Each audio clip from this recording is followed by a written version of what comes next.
Well, good evening, London City. How are you all doing out there? You got it right. It is dead on 7 o'clock, which means you are, of course, in tune and in time for another edition of that super duper califragilisticexpialidocious soul food show alongside your boy DJ Val. How you all doing out there? Well. I am super excited about today's show. I got a soul food daily double. I think I do have a bit of a worship 101. I will be joined a little bit later on by my very special guest, Mr. Ademola Oduwole. You guys have to learn how to say his name. And of course, all your usual bits and pieces. If you need to contact me, hit me on the secret WhatsApp number 07960219366 and take you right through to the broadcasting suite. The official DJ Val on Insta works just as good, but I am super excited, super ready, super steady, so let's go. Listen to a sound. Ooh, 'cause I know that it works. Ooh, we are soul. There is no better time than 7 to 9 with DJ Val, playing those smooth gospel tracks back to back. The way you like it. And you are listening to the Soul Food Show with Whether it's DJ food for the Val. body or food for the mind, tune in to DJ Soul Val. Food Show with DJ Val. Play music for your mind, body, and soul. Yo, blessings in the name of our Lord Jesus Christ. This is your boy Diligence from Tampa, Florida. You are now listening to the Soul Food Gospel Show with my brother DJ Val.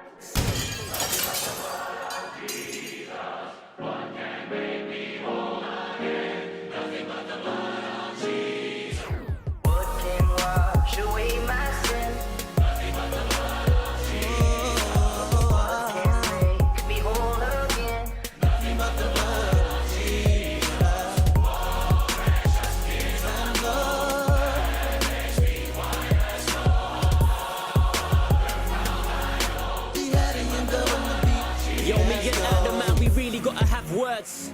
I'm sorry, brother, but I heard you made it all worse. I'm stuck, I don't know what works. I know it ain't all your fault. You're just as flawed as me. And plus, I know what it's like when I let Satan talk to me.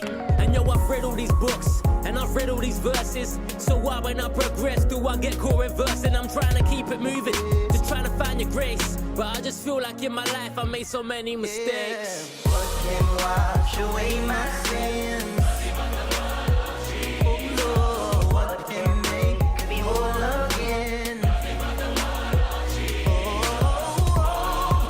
It's the Soul Food Show with DJ Val.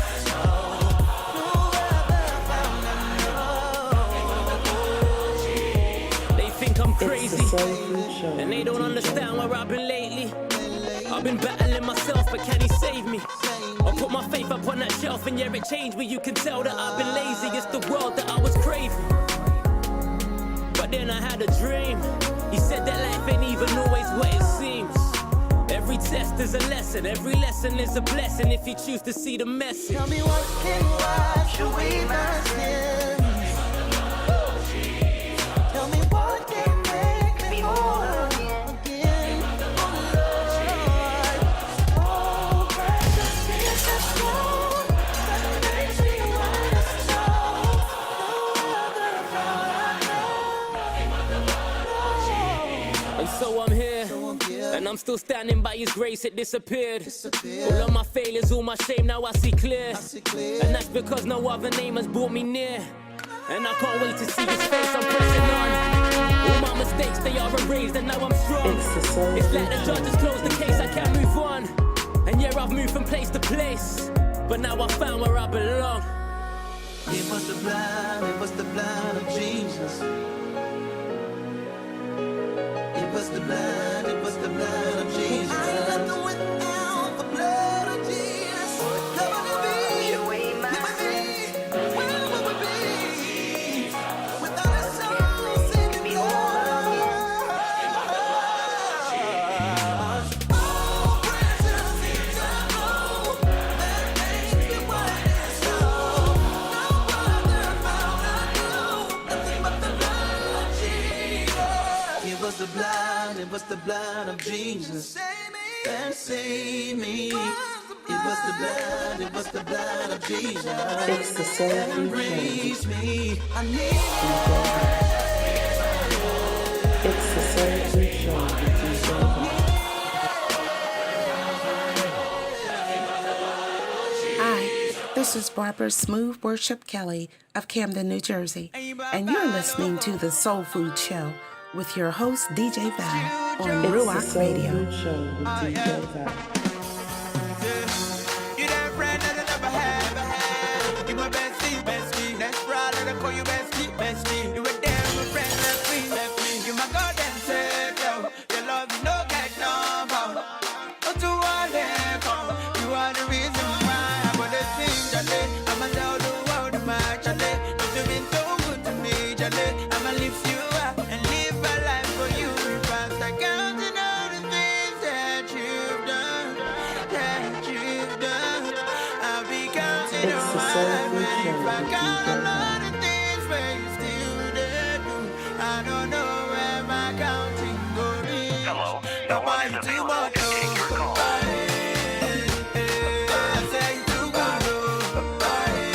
Hello, no one is available to take your call.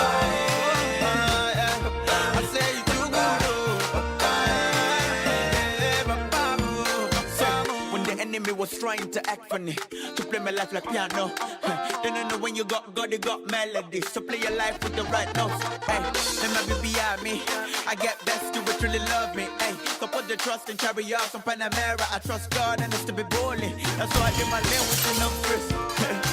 They say I don't Chris. What you my go do for Nana? You do for us some more. You give me your life, what you not do for lower. Thank you know the things that you've done, I'll be counting on my life, and if I count a lot of things where you Please leave a message after the I tone. don't know where my counting going. Papa, you too much, oh. I say you too good, oh. Papa, you too bad, oh. I say you too good, oh. There's nothing that can take me from your love. And your glowing beauty is spotless like a diamond. When I see joy, oh joy, this love, this joy. Why am I here? Why am I here? Come on. Kuma. I am a skolo. I fall inside this one follow. Now so I can follow you. The counting of the things that you've done, I'll be counting on my life, and if I count a lot of things where you still there do, I don't know where my counting going. Papa, you too much, oh. I say you too good, oh. Papa, you too bad, oh. I say you too good,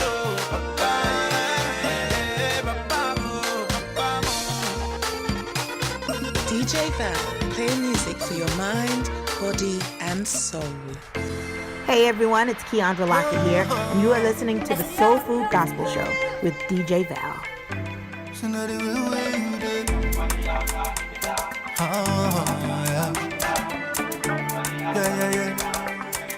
DJ Demo, you win anyway. You win anyway. Me know the follow person win on the way. Win on the way. Me like the way. You win anyway. You win anyway. Me know the follow person win on the way. Win on the way. Me like the way. For the things you do, you dey make me praise all the way. Say now your way. Grace and mercy to you. Take my shame away. Now your way. For the things you do, you dey make me praise all the way. Now your way. Grace and mercy to you. Me I get question of the day. Yeah. Who be the one where they steady wake you every day? Did they fight for you like superhero with the cape? And when I come 911, you know they later. Father, you they make me high. No be the time when they make my way be. Praise you sun up to sundown. You they hold me down on a daily. Tell the Lord, we know they body, food for the mind. Tune in to DJ Val. It's the Soul Food Show.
I'm gonna check in right about here.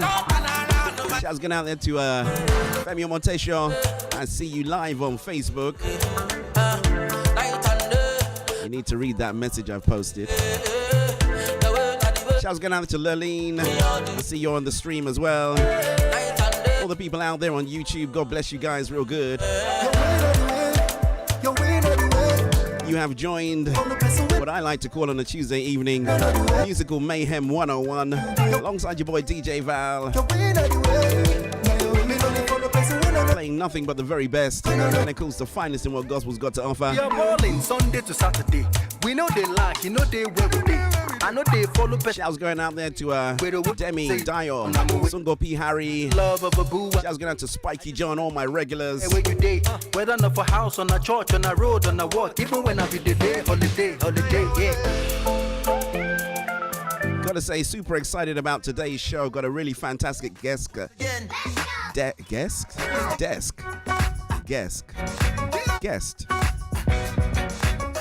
You know when you get caught in one of those loops, huh? Let's do this one, man. Sounds like the Jackson 5. Mr. D. Hattie. Let's go back. We don't love like we used to, and we don't trust like we used to. And when you see shouts going out to Mr. Leroy Brown. Cold-hearted was the kind of jam you like. Praying fast like we used to. We spend more time. I'm gonna say hi going out there to all the FGC old boys and old girls. Let me know you're out there. But if my people jump over my name, will humble themselves and pray and then turn from their wicked ways. Let's get out to Pastor Makita and Hazel, Angie RCBI.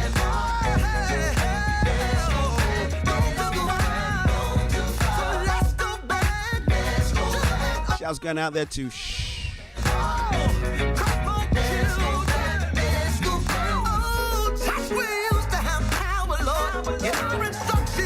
That's Q-Time Chords it, right? Just coming up to 15:15, 7 o'clock. I'm here all the way up until 9 o'clock this evening. Time to like, share, comment. If you're on YouTube, you know what you gotta do? You gotta subscribe, right? Every subscription helps. Not every little, every subscription.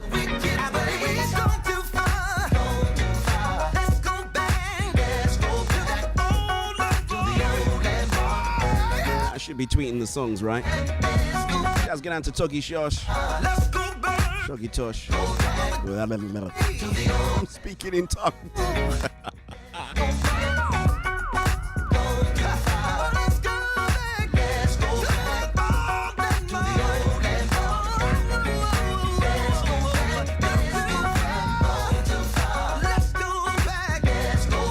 Gotta say hi going out to the 4th official, all my Rack Radio family. Oh, I see you, Femi. You shifted. Well done. We have some problems with that YouTube stream, so thank you very much indeed. Can I ask you to subscribe if you haven't done it? Click that little, I was going to say circle, but it's not a circle, is it? Yeah, you know I didn't pass O-level maths, so I don't know the difference between. No, You gotta click on the square at the on the bottom right of the screen, right?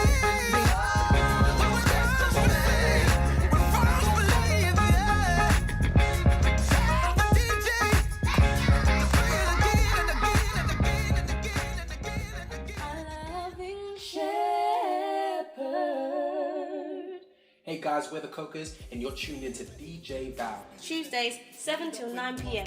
on Ruined Radio. So I'm canceling Netflix.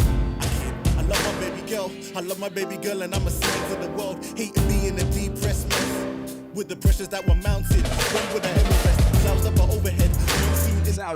Shouts going out there to Sobe Triple O. Good job, we caught that in time, right? There is hope. The Lord is my shepherd, never with reverence. Never giving me more than I can bear. Like Leo with the reverend. Now I'm settling in my settlement as I keep singing that. It's gonna be alright. 'Cause I can see the light at the end of the tunnel. And you will never let me go.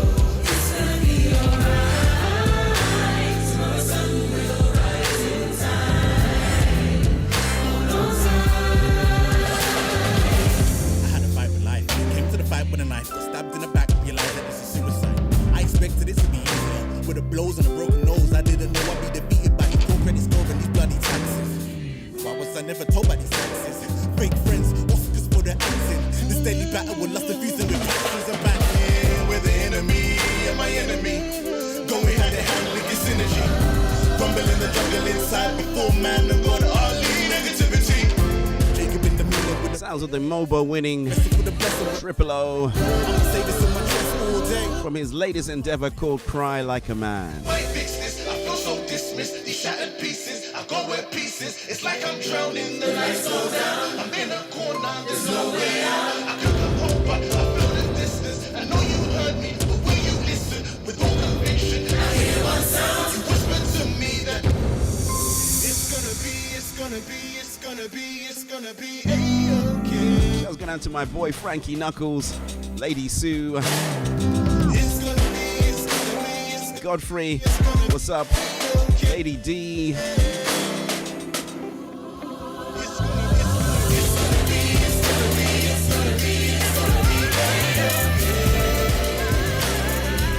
As we proceed to give you what you really want and what you really need on a Tuesday evening. To coin a phrase, I am locked and I am loaded. And shouts going out to my Bishop John Anthony Francis, and of course my co-pastor Penny Francis.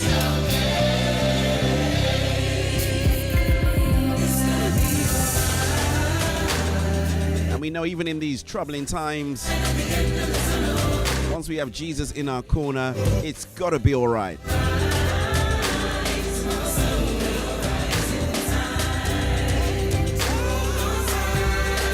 A really great Soul Food Daily Double coming up right after Keandra Lockett.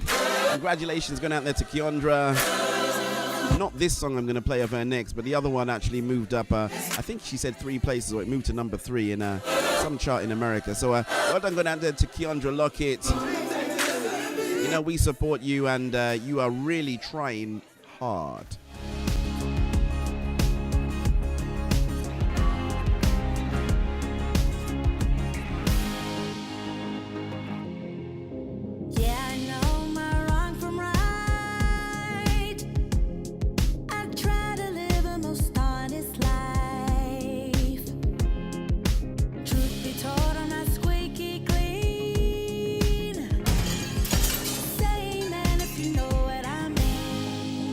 Amen. Even though it's hard, I try. Won't ever let the cold world get the best of me. Keep my head up high like the sunrise. Even though it's hard, I try each and every day. Every time I fall, I get back on my feet. I know that I can make it. Shouts going out to my brother Talk Bear. God bless you. I keep on trying. Stevie G, I saw that interview. You are oh so right, my brother. Shouts going out to all the Zambian connections. Stevie G, Baldwin the Saint,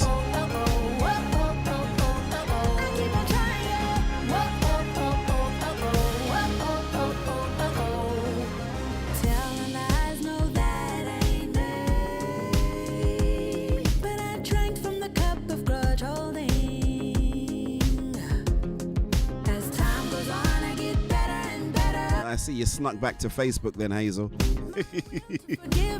Let's see how long it lasts. I think it won't last this long. I'm playing more music on this show. See, you're all by yourself. Won't ever let the cold world get the best of me. Keep my head up high like the sunrise, even though it's hard, I try. Gotta say, I had an absolutely fantastic earlier show today. If you didn't get a chance to, please go over to Spotify. Actually, just go over to my website, right? soulfoodgospel.com, and you should see the late lunch show there.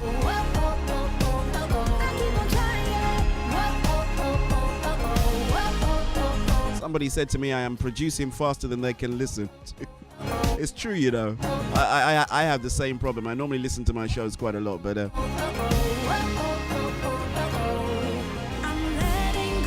no, I listen because I'm checking the quality to make sure they're all right. I do like the music I play. Yes, that's true.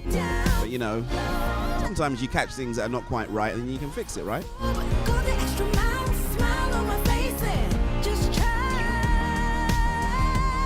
That's what I think anyway. Sounds of Miss Lockett on the Soul Food Show.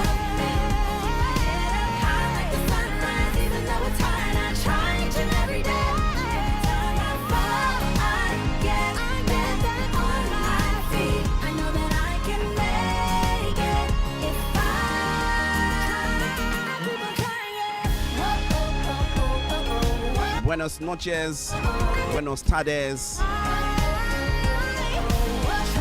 How you all doing out there?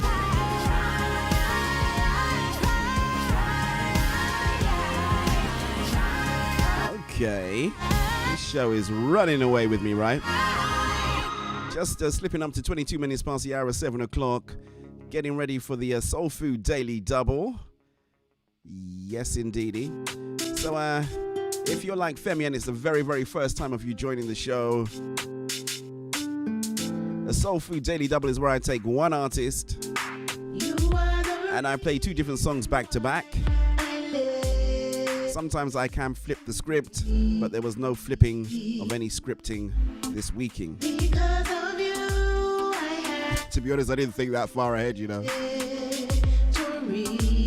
So I chose, who's on this Soul Food Daily Double today? Oh, yes. Picked out this guy. I think I'm going to hunt him down, man. I really love his stuff. A young guy from Nigeria called Limo Blaze. Got a couple of tracks from him. Sticking to the rules.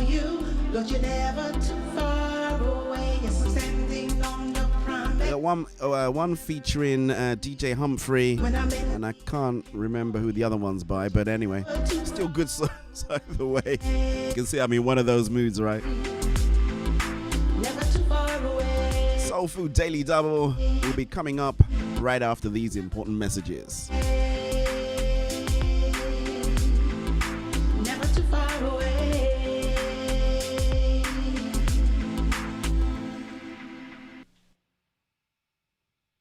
Soul Food Daily Double. Daily Double. On and on. Fire. Fire. Oh, yeah, she's back. Oh, yeah, it's nothing more. We don't normally do a dancey one for the Soul Food Daily Double, right? Shouts going out to DJ Regina. I know you like a little bit of Kid Blaze. Don't get you for mine, how ungrateful would I be? So if I don't get you for mine, I mean you gave all your free. Well done, my faithful servant. That is a speech I long for. It's up in heaven. That is a speech I long for. Yo, let's say it now, so yo. My baby can be photo. Let's say it now, so yo. You got me thinking, love me unconditional. You love me unconditional.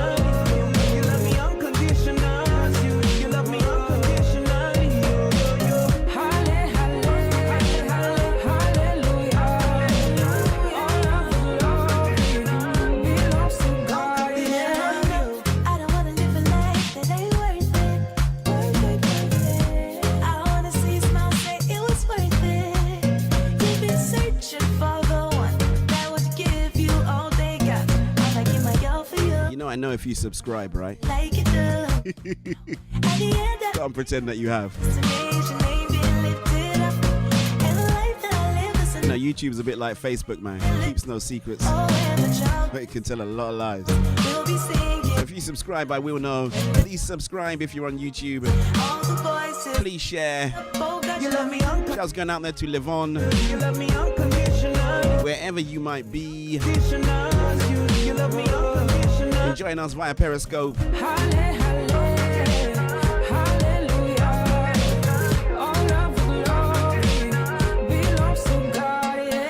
do this with love, yeah.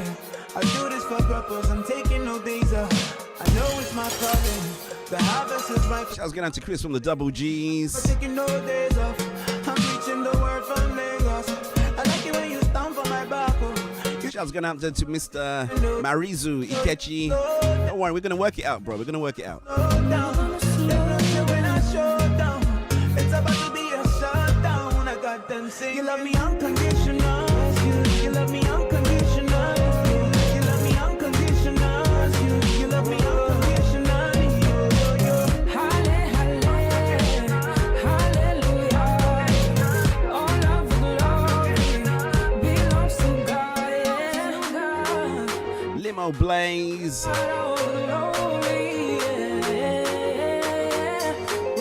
Track called Unconditional. Soul Food Daily Double. Soul Food Daily Double. It's the Soul Food Daily Double. Let's do this one. Gentlemen, introducing DJ Afraid and my homeboy, Limo.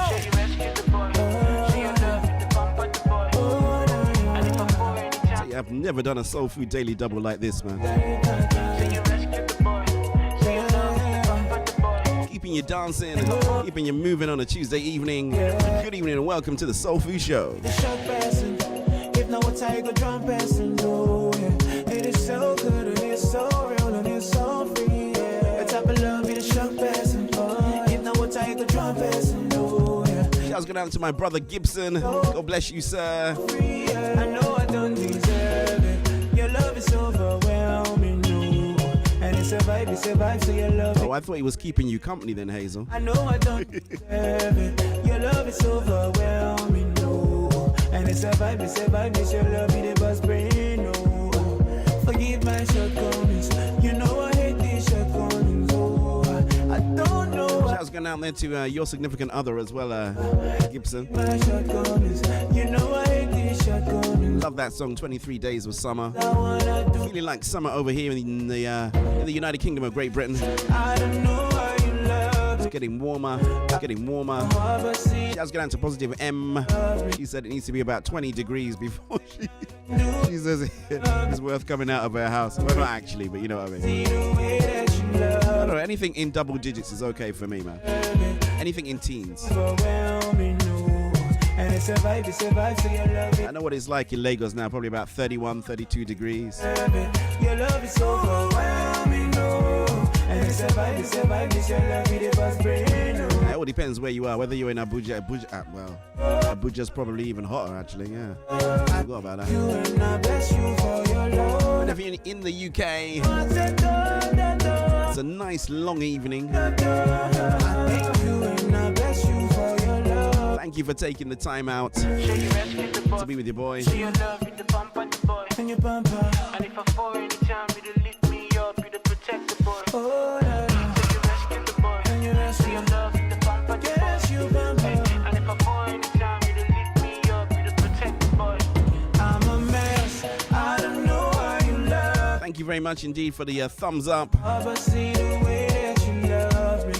So if you like what you're hearing, you can hit that thumbs up button. You love me so I'll break your heart, but And you can do one better if you want. You can hit the subscribe as well. I don't deserve it. Your love is so I think it was a TV show. They used to say points make prizes, right? Something like that. I know I don't deserve. That's your Soul Food Daily Double provided by Limo Blaze. Your love, it was brain, no. So I said, do. Again, do. I thank you and I bless you for your. Let's say hi going out there to all the Fogmon crew across the length and breadth of the Federal Republic of Nigeria, and of course all around the world. You already know. Worldwide. Thank you for your support. Limo Blaze. Is that Jesus music? God loves you. Let's go down there to Limo Blaze. I'm going to have you soon, man. I'm going to track you down. We're going to get you on this show. Growing up, Mama used to tell me I was royal. Soul Food Daily Double. Yeah, and Daddy used to tell me I was favored, cause I was a child Sit back of the king. and enjoy But the the more the time ride. went by, the more I felt like Daddy lied, and Mama didn't know me. Gotta say, I do love this track by Ida, Rags to Riches. So wrong about this, man. Y'all should go and check out the video to this on YouTube, man. It's so cool. See, I've been through these streets. I got too many scars. Victim of abuse. Took a toll on my heart. Might have said too much. I might be taking it far. But I gotta speak the truth. Gotta raise the bar. We're all on this road. Yeah. Cause we all. I wonder what's on TV now, huh? You know, I was saying everybody's exhausted their Netflix now. There's nothing else left for you to watch. You better tell them to tune into the Soul Food Show, man. It's free of charge. No monthly subscription. How about that, eh? Nothing but the very best. And of course, the finest in what we got to do. Let's get out there to our partners. Clear 8.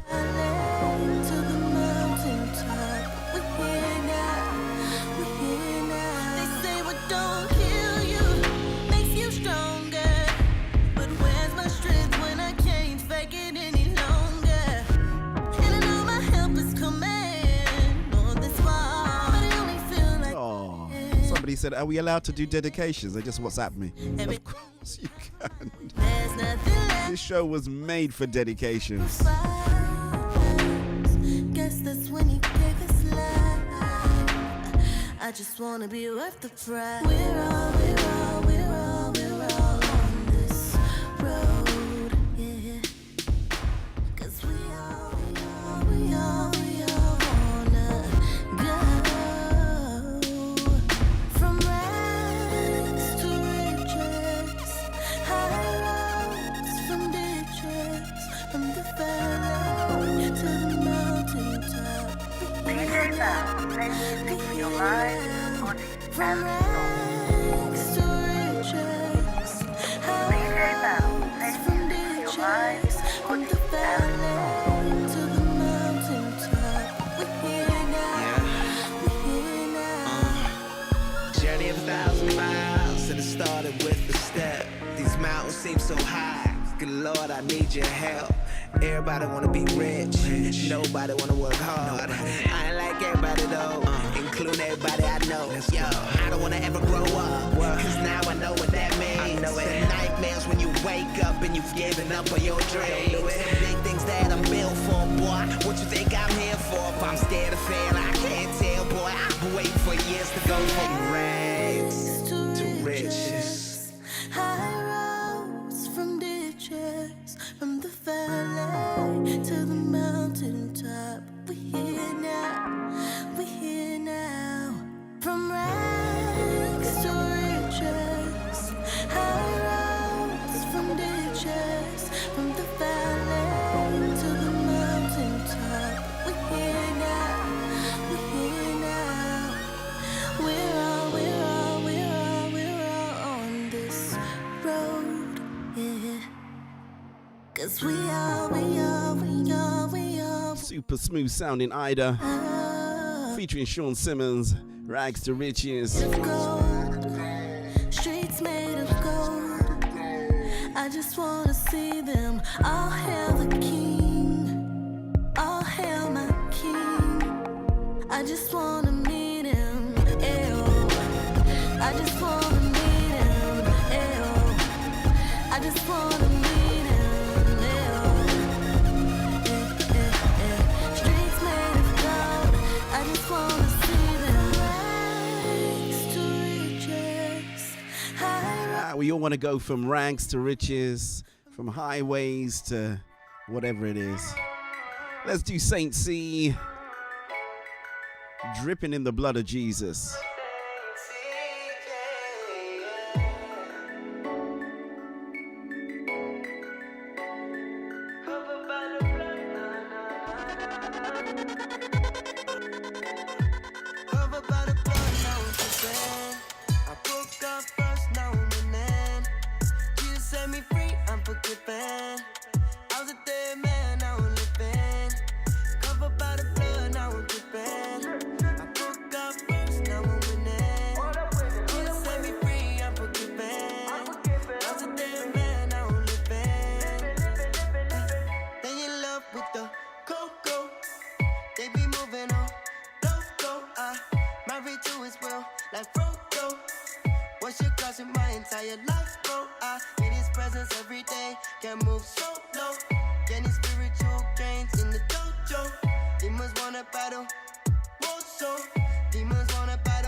Shouts going out there to In His Image,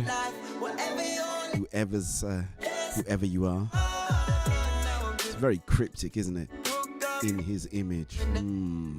Jesus set me free, I'm forgiven. I was a dead man, now I'm living. Covered by the blood, now I'm tripping. That's right. Please remember to like, subscribe. That's how this internet thing works, you know. Of the lamb, spilled according to God's plan. Don't understand? Let's go on a trip where we learn about how the son of man love man them deeply. Read the Bible if you don't believe me. Christ died and said to receive me. Like really, trust and believe me. Bro, his yoke is easy and his burden's light. But it's not by power or might. Like darkness may bite, but it can't comprehend light. And it can't damage my mind, and it can't topple my height. No, I've been forgiven, eternal living. Now I'm driven.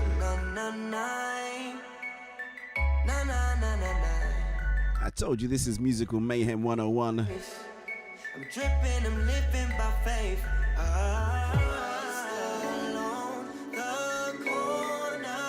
Shouts going out to Donna and Abigail with the Times of Sealer movement. Shouts going out there to Shana.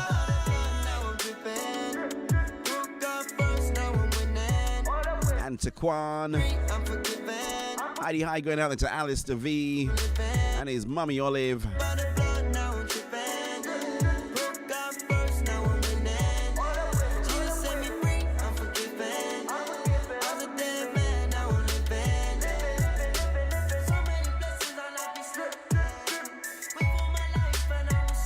So I do have a very important guest. He's going to be coming on in a few moments time. Got a couple more tracks I want to play though.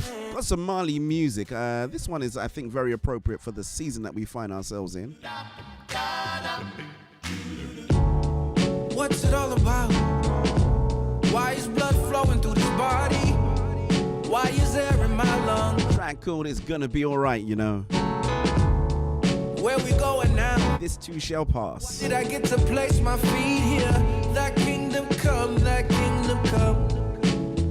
Oh, I got a song to sing. And it's a song about hope for you. It's a song about faith. I see all that you are going through. And it's gonna be alright. It's gonna be alright. It's gonna be alright. It's gonna be alright. Everything's gonna be alright. It's gonna be alright. It's gonna be alright. It's gonna be alright. So let me introduce myself. I go by the name Molly, and it's nice to meet you. And I'm a chill kind of guy, don't wanna hurt nobody. And love is the lens that I peeped you through. Oh, I got a song to sing, and it's a song about hope for you. It's a song about faith. I see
very, very delicate times. Yeah, you know your boy, right? As much as I have a laugh and it's great fun, but I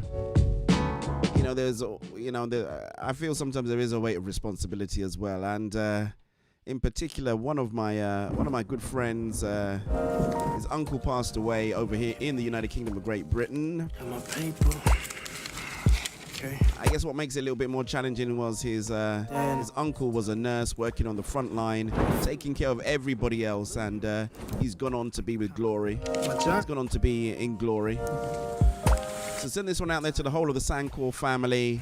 It's my boy Willie P. Dubmore, track called Find Rest. May he find rest in God's eternal arms. Real talk. No. Life's hit me like a ton of bricks and I don't really know which way to turn. Never knew how much I needed you until I had to leave and learn. But mama used to tell me, son, when you get older, tears were gonna come down. He would be your shoulder. Everything she said came true. Back then I had no clue. Never knew I needed you till all I had was you. Come to me and find rest. I'm coming to you, Lord. Come to me and find rest. I ain't slept in a week, no. Come to me and find rest. I think I hear you, Lord. I think I hear you, Lord. Come to me and find rest. So now I'm coming, Lord. So now I'm coming, Lord. Khalil's getting older and he's starting to notice that Daddy's gone all the time. True, I'm working and I'm doing well for us, but being gone just blows my mind. But Daddy used to tell me, one day you gon' have kids, just make sure you raise them and give all you can give. Never wanted a baby mama, dealt the cards and now I got them. This just ain't the way I planned it. Now I pray for understanding. Come to me and find rest, 'cause I don't know what to do. Come to me and find rest. So now I'm calling on you. Come to me and find rest. I think I hear, Lord. I think I hear, Lord. Come to me and find rest. Is that you, Lord? Is that you, Lord? Hush, little baby, listen to my words. Is that you? Just believe in me and I will take away the hurt. Is that you? All of your crime, all of your pain. Okay. I declare it's gone if you scream out my name. Thank you, Jesus. Hush, little baby, listen to my words. Just believe in me and I will take away the hurt. Is that you? All of your crime, all of your pain. I declare it's gone if you scream out my name. Thank you, Jesus. I done been all around the world trying to find a way. Come to me and find rest. I just need some rest, yeah. Come to me and find rest. 'Cause I'm tired. Are you tired? 'Cause I'm tired. Come to me and find rest. I've been running 365 and now I'm just so tired. Shout out Chaos, man, for the inspiration. Sounds of Willie P. Dubmore. Sending this one out especially to the Sankor family. Rest, Lord Jesus. May your uncle find perfect rest. I know they need rest, Lord. Gonna slide into our Worship 101 section, and then I think after that we should be ready to bring our guest on board. So this is something new from Marizu. Wonderful city. Beautiful song called I Know. Welcome to the Worship 101 section. Got a really nice one by Jokoya after this one. Track called Yahweh.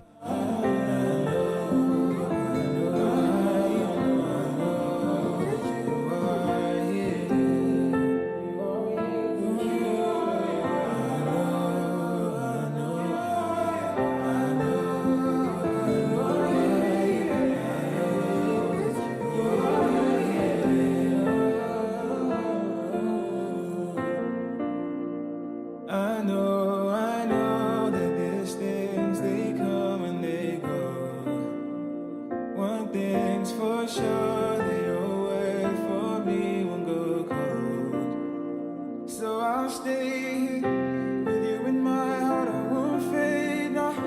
I'll keep going strong with my head up, 'cause I know these things will all fade away. I know that they are not real, so they don't fret me now. So I close my eyes and walk through, 'cause I know who I am. All things work together. All things work together, yeah. You're mine, mine forever. You're mine, mine forever, yeah. I know you're here, I know you're here, I know you're here. I know you're here, I know you're here. I know you're here, I know you're here, I know you're here. I know you're here, I know you're here, I know you're with me. No mountain too high, no mountain too high that will not comply. No valley too low that will not respond to me. Out of my belly flows rivers of water life-giving. And it is all because the Holy Spirit lives within. See, I know that they are not real, so they don't fret me now. So I close my eyes and walk through, 'cause I know who I am. All things work together. All things work together, yeah. You're mine, mine forever. You're mine, mine forever, yeah. I know you're here, I know you're here, I know you're here. I know you're here, I know you're here, I know you're here. I know you're here, I know you're here. I know you're here, I know you're here, I know you're with me. I love you, Lord, tonight. I love you, Lord. Jesus, I love you, Lord, tonight. Jesus, I love you, Lord. That's our boy Marizu. Jesus, I love you. Something brand new, fresh off the press. name's Alicia Warren, and I just love listening to DJ Val on the Soul Food Show. Right now, please don't touch that dial. Found this song, I think it was last week. Can't Stop Playing It by Jokia. It's a track called Yahweh. Love came rushing in, so fear couldn't have me. I thought about giving up, but one thing when you promised me, in the beginning you breathed on me, to establish purpose in me, yeah. Then it's when you spoke to me, and told me to walk and believe, yeah. And who do you say I am? Lead me to still waters, lead me to your altar, Yahweh, Yahweh. That's what I call you. Lead me to still waters, lead me to your altar, Yahweh, Yahweh. Oh, I like this one.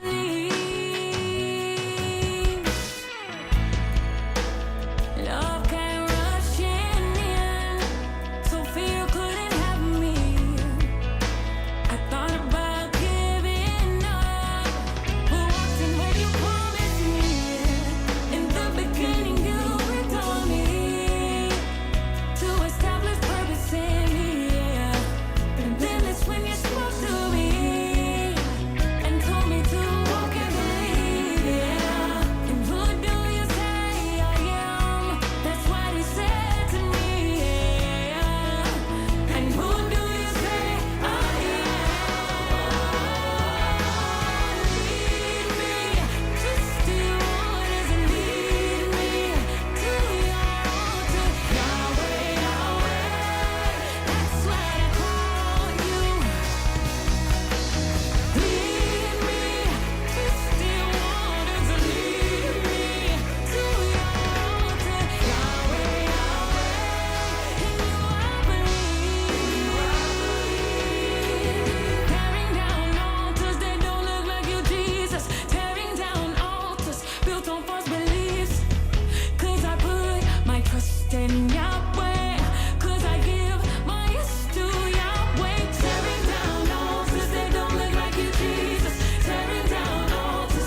it doesn't really get better than that, you know.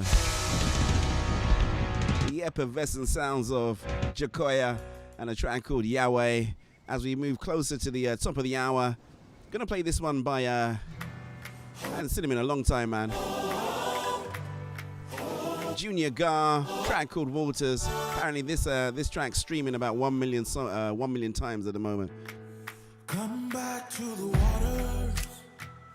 And hopefully after this we will have our guest on the line. Is awakened to the beauty I've seen. Take me under the waters, baptize me again, drown me in your wonder, till I'm filled with your love.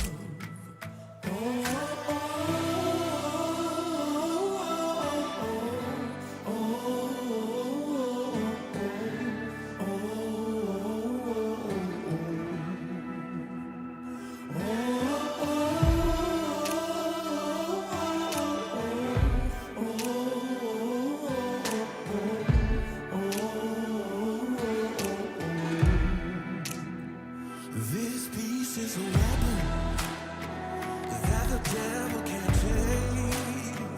We can stand in the fire, but we're called by his name.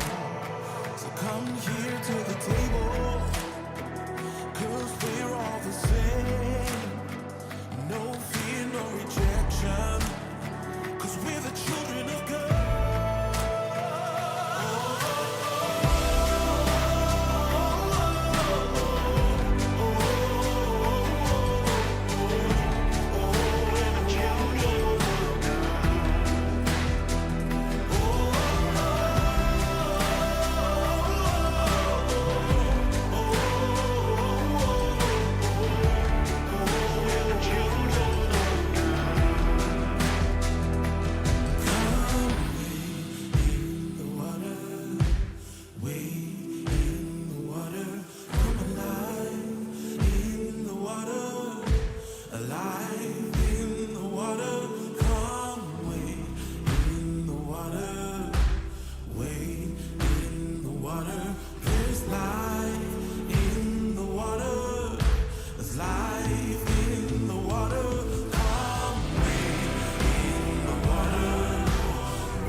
As I promised, I do have on the line Mr. Ademola Oduwole. Yes, I am. I am live from Los Angeles, California. Yes, I am. Hey, you had me. Yeah. As I sing the hood, I ease. I am live. I am live. I'm live, guys. You know what? You had me worried there because I thought, maybe I've cut you off. So no. Okay, you were just building the suspense, right? Building the suspense. No, I'm right here, live and direct. We really thank God. We thank you for taking the time out. We've been joking. I'm honored.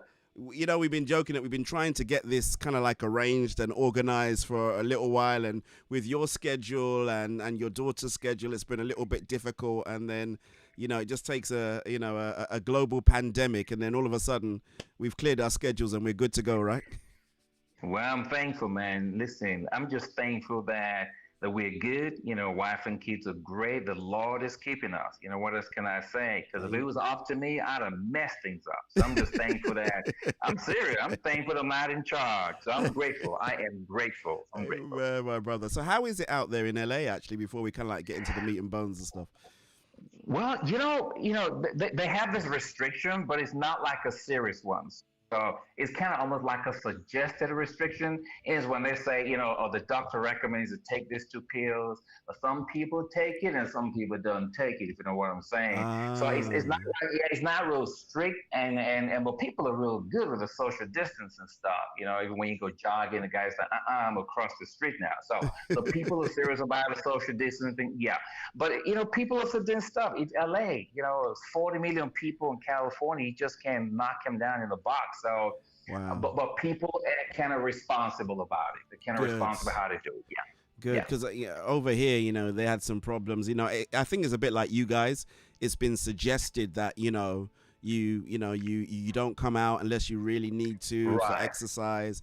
But I think some people just there was some rumors of parties and things like that were happening and all kinds of stuff. Yeah. Wow. In this time, that is serious, man. That's a tough one. It's a tough one. Yeah. But we're good. Thanks for asking. LA's good. We're good here in LA. Yeah. Things are well. It's always warm in LA, so I guess Mostly, it's usually warm. This year's been a little cooler, but by and large, for instance, back east, there's shoveling snow in some places. So cool. You'd rather be back. You'd rather be in LA than be back east and the shoveling snow out of your house. So LA's usually warm. Yeah, and that's why a lot of people want to be in this park. Fantastic. Sharks, beach. Yes, yeah. I'm thankful. So, let's kind of get to it. So, we have to set the stage for this, and then I think people understand how significant and how important this is. I think not just to us, but, there's a whole wider group of people that went to school together that we keep in contact. Right. But it's, so to give you, well, I don't know.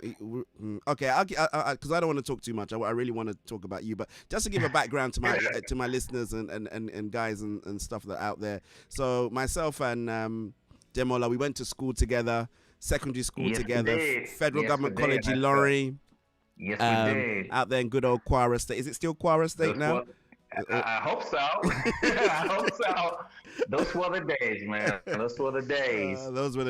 And we were all a lot different by then. You know what I mean? I think me and Jesus were fighting in those days. So it was. Yeah, I couldn't even spell Jesus.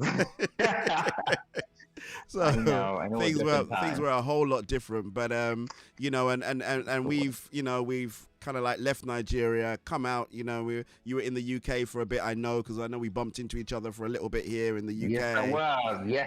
Yes, all the way through 87, 88. Yeah, I left when in New York. Yeah, and then you went over to America and started a life, a family, career. My journey. Yes, I did. Yeah, and everything over there. But so that gives you a background. So we both know each other. There's we know things about each other that nobody else knows, right? I'm talking like 37 years. Like I'm talking about 37-year history. If you want to go to a bank and get a loan, you don't need to have that much history. I'm talking 37 years. Yeah, we go back. We go back. You see, now people are now working out how old we are. So they're saying 37 secondary school. Those dudes must be in their 50s, man. Well, listen, I'm not gonna listen. I'm grateful and I'm full of. Listen, I'm thankful. Amen. Yeah. Some guys are not here, so I'm grateful. I am grateful. Yeah, very, very true. Yeah, we have lost some of our, our brothers and sisters along the way. So, we give all glory to God. So, absolutely, amen. So. The reason why I've, we've been talking, right? And you've been sharing kind of like a bit with your story. And I had a look, and I've been absolutely blown away by, what you've done. And I tried to explain it to people, but I really don't think, Demi, I can do a great job in explaining how you've, gone this walk, this walk of faith that you've taken, to support your daughter and just be behind her and her dreams and everything else. But you know what? Let's go over to you. You do it, man. You do it. Over to you, Demi. Okay. Well, what am I supposed to do? I mean, you just talked about faith. See, I always tell people there are two kinds of faith. There's blind faith and there's foolish faith. And those are two tough kinds of faith to have. Because blind means you can't see where you're going, and foolish means I know they're gonna laugh at me if I do this. But listen, I am again. I gotta set the record straight. When you say what I've done, I've done nothing. I just show up. I show up, and then He turns up. Amen. But I have to show up. Amen. You know, if you say to someone, "I want someone to drink," you say, "Okay, but give me a cup so I can put something in your cup." All right. And that's what I do. So I just showed up, and then He turns up and fills the cup. Amen. So I'm grateful to God. You know, my wife and I have 4 children. My wife's Patricia. Been married to her for 20 years in a few months. Wow. Praise It God. will be 20 years. It will be 20 years in August. So I hope she's listening somewhere. So listen, I didn't forget. So 20 years, you know, I don't get home and find out they've changed the locks on the door. Why? Because you didn't talk about it. Anyway, so it'll be 20 years in August, and we have 4 children. Zariel, who is 17 now, she's in UCLA. Hazelia, who is 15. She's in high school. Ariel, who is 12, and then Ismael Khyer, who is 10. Now, in case you're wondering, what are those names? Those are all Hebrew names. Those are all Hebrew names. So all our kids' first names are Hebrew names. So Zariel means set aside by God. It means God is my rock. God is my rock. Hazelia means set aside by God. Ariel means lioness of God.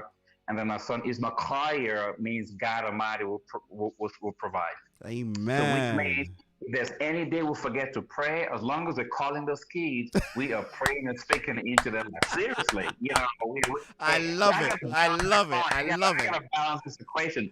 So those are 4 kids, and then Zoe, who's the oldest, she's just been gifted and just favored by God because she does things that I still don't understand.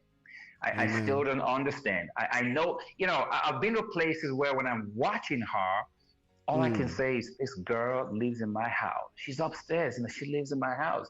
Wow. So she had this idea, I think we should start her. She was about 9 years old. Yeah. And she entered the school competition. Now, to enter that competition, you have to be 11 years old. So she was actually 2 years younger because she was 2 years ahead in school. Okay. But this competition was strict. It was sponsored by the History Channel. And the whole idea was to create something about, I think it was a revolution. And she was 9 years old. And the whole idea was to listen, child, okay, we're not going to lie on this application form. It says you have to be 11 to enter. So this is what we'll do. We'll fill the entire form. Yeah. And the way it says age, we'll leave it blank. If they call back and say, yo, you left out your age, then hey, we just gonna say, hey, they got us. But if they don't call you back, then it means you're supposed to enter the competition. Of course they didn't call back. So she entered the competition meant for 11-year-olds when she was 9 years old. Amen. So she had to do this thing, So she had to do this thing on the revolution. And you know, a lot of kids in the school, in the class, want to do stuff on the U.S. Revolution and the music and stuff. And we've always told our kids that, you know, even though they were born in the States and we're American and stuff like that, but we want them to remember their African roots. So whenever they get a chance to talk about the African continent, we ask them to do so. Okay. So she wanted to do something on the Ghana Revolution. But the kids in the school were like, Ghana? Why do I want to do anything about Africa? We're in LA, you know. So in the end, so she had to do the stuff by herself. Now, if you have to do stuff by yourself because they're not going to act with you, you have to want 2 options. Either you act it out or you go do the documentary format. So guess what? She had to learn to do stuff in the documentary format. So she, you know, we had an old camera at home. She came and borrowed it, learned a couple of things. And that's how it started. But this is a kicker. She wanted to do stuff on the revolution that happened on the African continent. Now, there's not that many on the continent that are well documented. You know, I know they have stuff in Egypt, but you wouldn't really call that a revolution. So she found out that the most or the best documented one was the one that happened in Ghana. Okay. So she said, okay, I'm going to do stuff on the Ghana Revolution. So we said, okay, go ahead and do it. So she did all the research, you know, library, secondary research, and it becomes, she said, Dad, listen, you don't understand. I need some primary sources. I said, good. So go to the library. She said, that's not what primary source is. Secondary source is library. Primary source is the dude who started the revolution. I said, so why are you looking at me? She said, Dad, I need to talk to President Rawlings in Ghana. I'm like, child, please. You know, what do you mean you got to talk to the man? Like, we don't have enough stuff to do out here. Punchline, it became, okay, this is a deal. You write to the man. The man comes back and says, yes, then we'll take you to Ghana. You know, when you just say them, okay, that's the end of the case. Yeah, you know, just to placate her, right? Like, yeah. But you don't think. Of course, 'cause I'm busy. My wife is busy. You know, letter comes back. It's like, guess what? I'm like, guess what? He wrote back. He who? I'm like, give me that letter. The man wrote back because she had said, "Hi, my name is Zuria. I'm 9 years old. I'm in school in LA. I want to do stuff about the Ghana Revolution, but the rest of the kids in my school don't want to do it. So I hope you wouldn't mind if I come talk to you about it." Guess what the dude said? The guy said, "Okay, I've read your letter. I'm impressed. But if you're serious about this, you come to Ghana. I'll make time for you." What am I supposed to say now? I can't go back and tell her, we're not going, because I didn't expect the dude to say yes. Jesus. Punchline, we went out and sold everything we had, robbed a couple of houses. Okay, we didn't rob houses. We just sold everything we had because it's me, my wife, and 4 little kids. We didn't plan a vacation. See, when you're in LA and you're not from Ghana, you're not planning to go there. Yeah, pretty much. Yeah. So we just took everything we had, liquidated, went to Ghana. What do you know? She met the guy, President Rawlings. Very nice guy. Still as enigmatic as he was back in the 70s and 80s, but cool guy. Yeah, tough guy. Still doesn't play. The man doesn't play. He still doesn't play. He's like 6'7", 6'8" now. Still doesn't mess around. So Zuri sat with a guy, and for the documentary, you have to shoot it yourself. So she takes her camera, she sets up, she tells President Rawlings where to see. The guy sits where she says to sit, and she says, "Ask her the question." Boom, and it gets done. So we get back to the States, and people are wondering, how do you get this dude president to be in your documentary? And so that's how it started for her. But the kicker was, while she was in Ghana, we were driving, there's a lot of kids in the street. You remember we live in LA. Yeah. So we're now in Accra, Ghana. She sees a lot of kids in the street. She's trying to figure why these girls on the street and they have pens on their heads and they're chasing down cars and the shoes are flying left, right, and center and they're trying to get the money for stuff. And that's when it first hit her and she began to understand that in other parts of the world, girls have a tough time. Kids in general, but especially girls when they're not in school. And so that's how she started her education project, because she thought, okay, I go to school in LA, the yellow school bus pulls up, we all pile, we take it for granted. Somebody's got to speak for those girls. Yeah. And so that's how she started her education project. So pretty much that's how the girl's journey started. So she started when she was 10 years old, over 2013. We're in 2017 now. So 7 years later, she's still doing the same stuff. Yeah. Wow. So that's the summary of how it started with her. That's how her journey started.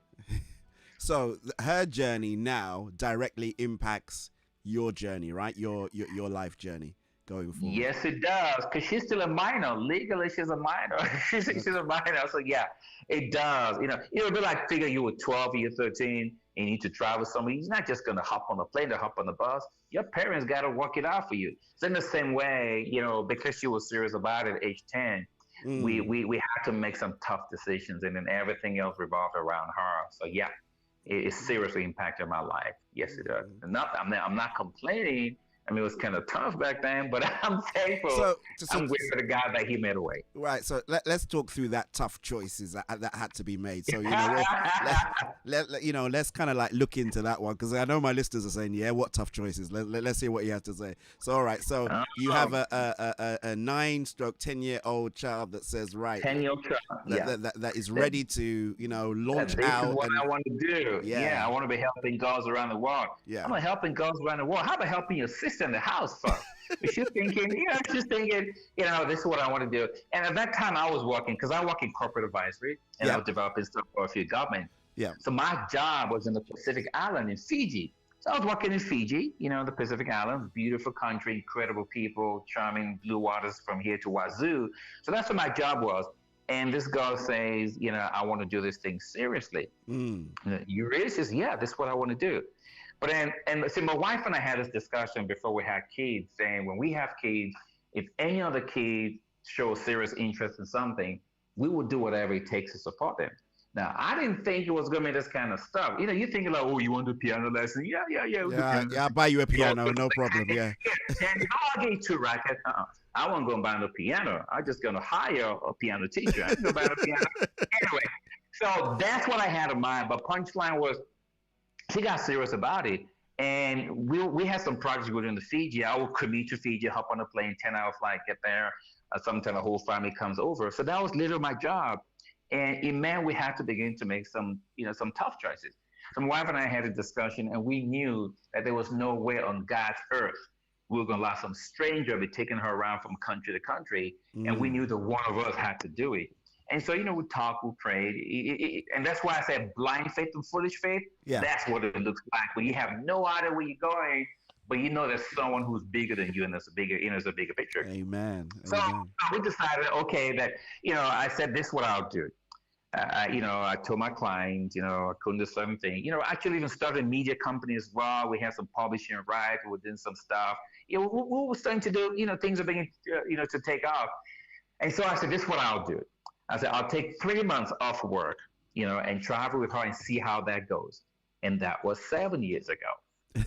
That was 7 years. Yes. That's a long 3 months. That's a long 3 months. 3 months turned into 7 years. So she's been doing that for 7 years, which means I have now worked for money in 7 years. I haven't had gainful employment, not because my arms are broken and I don't want to work, but it's this girl that needs help. Wow. See, this is my definition.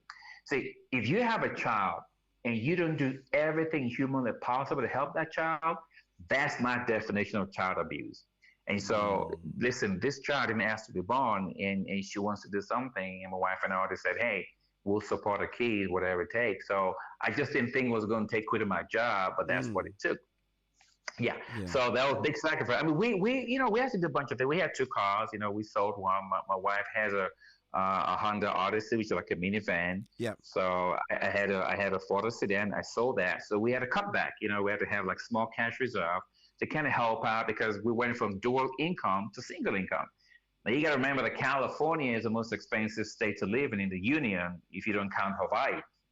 So it's crazy. Yeah, hey, let's count Hawaii. Why not? Okay. Well, if you count Hawaii is the most expensive state to live in because it's a small island. Yeah. But next to Hawaii will be California on the mainland. Wow. Because then most people go from single income to dual income. Yeah. We were going from dual income to single income by choice, that's what I mean. It's called foolish faith and blind faith.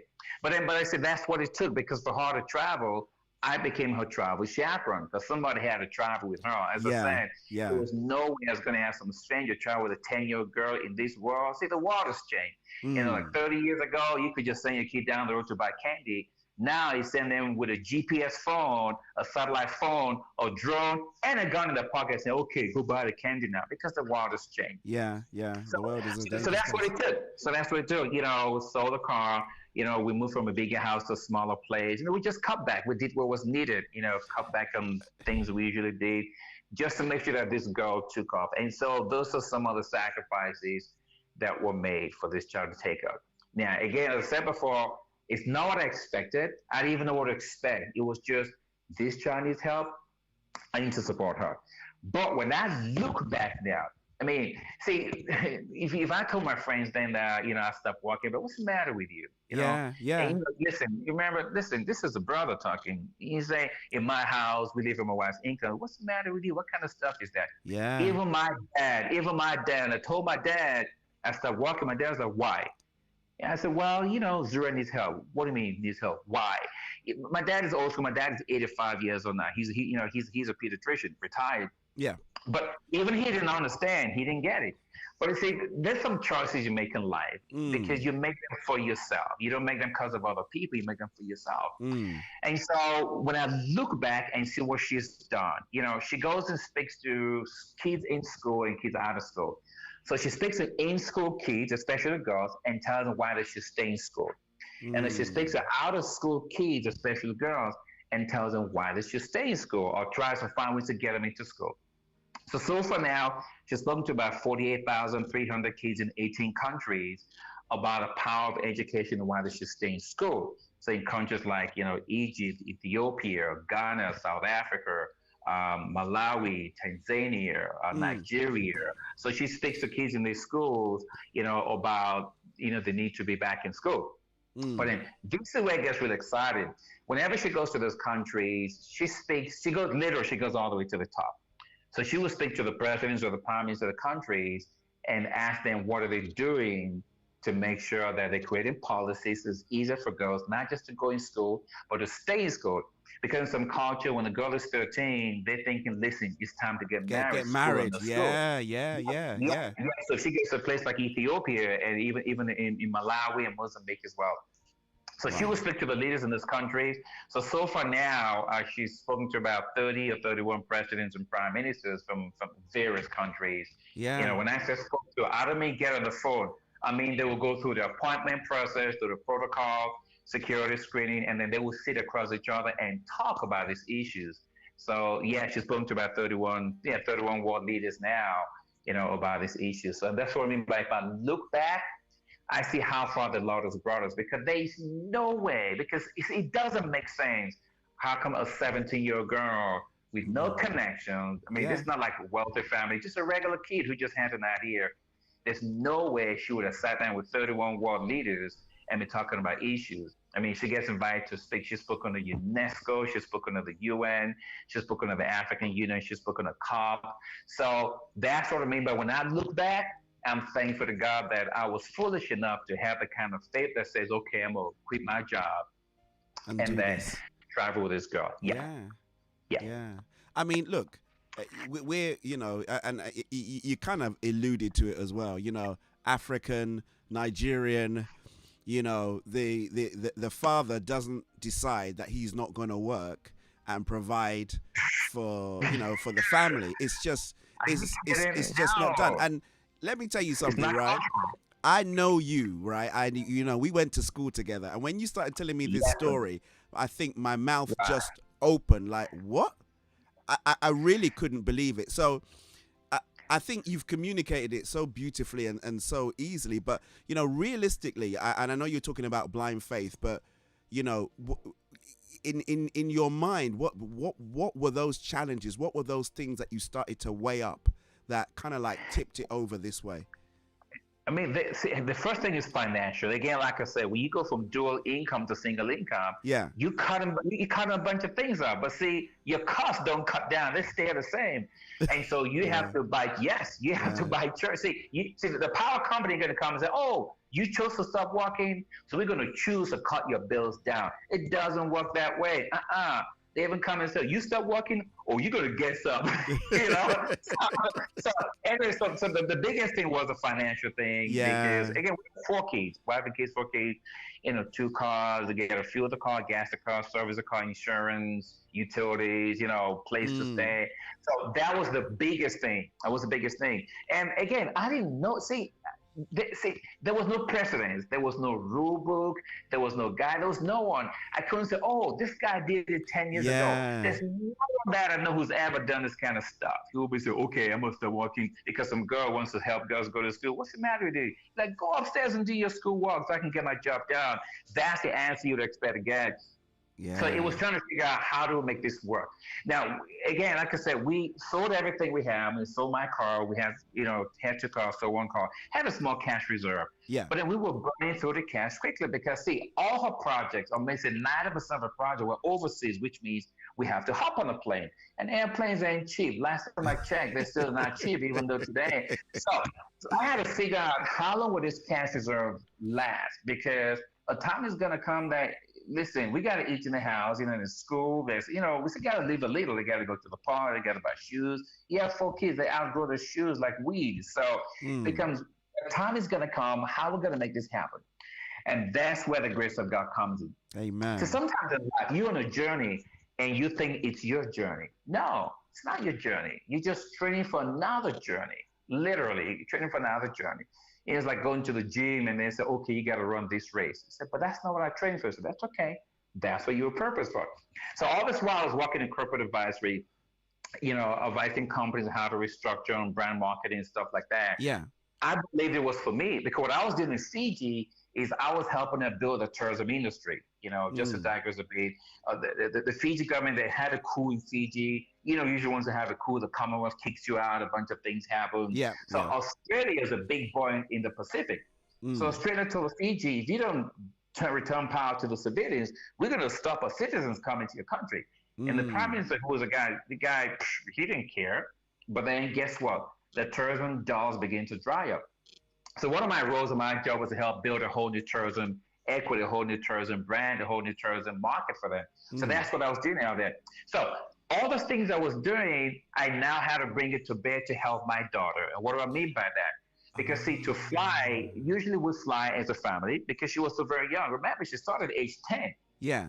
Traveling to this places. And even at 10, my wife wanted to come along, but if my wife and I were coming, we have 3 other kids. Not going to leave an 8-year-old at home and a 6-year-old and a 3-year-old. So we all had to travel. All of you, right? And Yeah. so yes. So my first priority had to be, how do I get sponsors? So the first people we talked to, or rather the first airline that came through, they saw what she was doing. And it was Ethiopian Airlines, the Ethiopian, which is still the biggest and they're still the most profitable carrier on the African continent. We went to talk to them. They liked what she was doing because she was doing stuff about girls' education. They liked the fact that she was an African girl. Okay, so she's American, but her roots are African. They could relate to that. My wife's roots. Yeah. So my wife's parents are originally from Mauritius. My parents are from Nigeria. Yeah. So you could say there's an African connection out there. And so they liked the idea. And so they said, okay, what do you guys need? I said, what do we need? I said, I need plane seats. That's what I need. They said, okay. They said, what do you need it for? So we kind of gave them a program outline saying, there's 2 years, it's going to go to this country and that country and this country. They said, okay, this is a deal. We will be her official carrier. So we'll be her sponsors. Wow. But in return for sponsoring, she has to wear a T-shirt, the usual stuff. Yeah, of course. Listen, she'll wear your baseball hat if you got one too. Don't worry about T-shirt. You got sneakers, we're going to wear sneakers too because you give it a seat. And so Ethiopian Airlines became her official carrier. They were the first major sponsor that stepped up. And then became, okay, well, thank you, Lord Almighty, we have planes now. The next thing becomes, but if we travel, we need a place to sleep. Yeah. So we went to the Hilton Hotel, and Hilton is one of the largest hotel groups on the African continent, and because they have hotels in a lot of countries. Yeah. So they said, okay, that's what we'll do. We like what she's doing. We have our own CSR program as well. Yeah. So we will be her official residence on the African continent, which means as long as there's a Hilton hotel in that country, you guys are going to stay there. And what do they cover? They cover food, they cover transportation, they cover rooms, everything. All we have to do is show with the clothing and our toothbrushes. So that worked out well. Now, see how God is stepping up here. He got airlines covered, and he got a hotels covered. Yeah. And in a couple of countries, we said, when we get there, transportation costs. So guess what? Hertz stepped in, which is a global brand. They said, okay, we have franchises in this country and that country. As long as you're arriving in land there, we'll be your official transportation company. So the 3 main ingredients are covered. Ethiopian Airline covered airlines. I'll cover the plane tickets. Hilton Hotel cover the place to stay, and Hertz cover transportation. What else do we need? So that's where I mean by blind faith. Let me give an example. Once in a while, we will travel in summer. This is before Zero started a project. Yeah. So we travel at 6 people, means that's 6 seats on the plane. Now, I'm not rolling like that. So guess what? The entire family, we're flying coach class. I'm telling you. No. Yeah. I hear you, bro. I hear you. That's a lot of money, right? So we're flying coach class. Now, this is where I know that God has stepped in. Because when I worked a job, I would take my credit card and charge the tickets. Yeah. But it was six tickets in coach class. Yeah. But guess what? I have to work and pay back those tickets. Correct. And pay for it. Because otherwise, the credit card company going to come to your house and, you didn't pay the bill yet. Yeah. Uh-huh. So, but this is the deal. So I gave her my job and everything I was doing for this girl. Now, here comes Ethiopian Airlines. And guess what? Whenever they flew us, they flew all 6 of us in business class. That's how I know the Lord stepped in. Whoa. Because see, when I was walking, there's no way I was going to buy 6 business class together. You're out of your mind. I won't even buy one. There's 6 of us, please. But now after I start working, we fly in this airline that gives us 6 business class tickets. Only the grace and the mercy and the favor of God does that. And I need to say that for the record. So for people who are wondering, and that's what I mean by blind faith and foolish faith. See, this is a deal about faith. If you can touch it and you can hold it, you don't need faith. Come on. If you can touch it or hold it, you don't need the faith. You don't. No. It's so no. true. But if you cannot see, then you need some serious faith. Yeah. And in the case of what I was doing with my daughter, you need a blind and foolish faith. Because which other grown person do you know quit their job saying, okay, I'm going to quit my job, go help my child? They'd be like, whatever you're drinking, quit drinking it because you're messing up everything right now. So those are the things that kind of allowed us balance out. We began to have corporate sponsors, and then people began to come up as partners for our programs as well. So those are the kind of sacrifices that I had to make. But the best part was I thank God that He gave me the strength to walk through. When you say, though walk through the valley of shadow, walk through. There were some tough times. but then you just had to walk on blind faith, and that's what has brought us this far. So that's why I said when I look back, I'm just grateful to God because I see His handwriting in a lot of places, a lot of places. Hallelujah. So do you want to share with us like a real challenge that you had in this move out? In this new vow? No, in you know in the move from giving up your job to support your daughter. Yeah, like I said, because you said well, there was listen, there was a challenge. You said there are challenges, but do you want to share? Because I think it's people learn from the challenge and even sometimes the mistake we make in the challenge and how we see what we've done wrong to say, well, maybe if we had not rushed in, or maybe if we had been a bit more quicker, then God would have done what He needed to do. So, know what? Just following for what I said about faith, that if you can hold it, you can touch it, you don't need faith. The biggest thing for me, it became a faith journey and a faith walk. Now, but when you're walking by faith, you have to listen, because faith is not just you doing the stuff. It's you believing someone has purposed you to do something. Amen. But you have to listen. So that's why it says, my sheep hear my voice and they obey. Amen. See, it says, my sheep, not all sheep. It means there's some sheep out there that do not belong to Him. That's what it means. Come on, preacher. Belong to Him. But it said, but my sheep hear my voice and they obey. So if you're walking by faith, then you will listen out for He who's sending you by faith. Amen. And so one of the biggest things is learning how to listen and to wait. Listen, because see, when we began to approach the airlines, for example, I don't think Ethiopian was the first airline we went to. We went to a couple of airlines, but then after two said no, you might say, okay, maybe I should stop this stuff. Yes. But he already said, you've never seen a righteous forsaken or begging bread. So, and he already said, I will never leave or forsake you. If you believe that, that's a faith walk. Why? You can't touch it. You can't hold it, but you got to believe this in God and say, I'll never leave you. You know what? He's not going to leave me. So He has to prove Himself. Amen. See, that's the part in the Bible that people throw around a lot. When they say, oh, He said, bring the whole tithe into the house so there may be food. Test me and see. See, I take a whole different thing about this testing thing. Yeah. Whenever you have a challenge in life, go to your God and test Him. It says, test me and see. See if I will not prove myself that I am your Lord, your God, your provider. Test me. Yes. One of the biggest things is we don't test God enough. We don't push Him enough. We just assume if I've asked on Monday, He didn't answer on Tuesday, then He ain't going to answer by Thursday. No. He said, give Him no rest till He establishes the gate. So you give Him no rest. He said, test me and see. What do you say? Is that you have not because you ask not. Yes. But people think it means you don't have a shoot because you ask. He said, you don't ask Him long enough. You don't get in His case long enough. You stay there with Him. And that's the thing. We think God is an ATM machine where you punch in the numbers. Come on. 5 a.m. It's a faith journey. Yeah. See, you have to walk this work. It's a faith, it's an odyssey, which means you don't know what's at the end, but faith tells you, but I got to keep working. Got to keep Not going. because I know, but because I know He who was in the end from the beginning doesn't slip. That's and right. He's got me in the palm of His hand, so He will cover my nakedness. Amen. And so it was first financial, and the second was learning this faith journey. Because you will have your friends tell you, are you sure you're really doing the right thing? Are you sure you're going to quit your job because of your daughter? Like I say, even my dad will ask, why would he? And do you got that? a lot Why of would he friends do as such a well. thing? I know your friends. Your friends are like yeah. Your friend. You go from driving a Ford car, we said which car, to driving a minivan. Back in the spot, they call them soccer moms. Now you become a soccer dad driving an MPV around. You're like, look at that dude, he's driving a van. Yeah. Listen, those are the things you got to go through. You got to go. You learn to love the car. You learn to love your tools because you know why you're on this journey.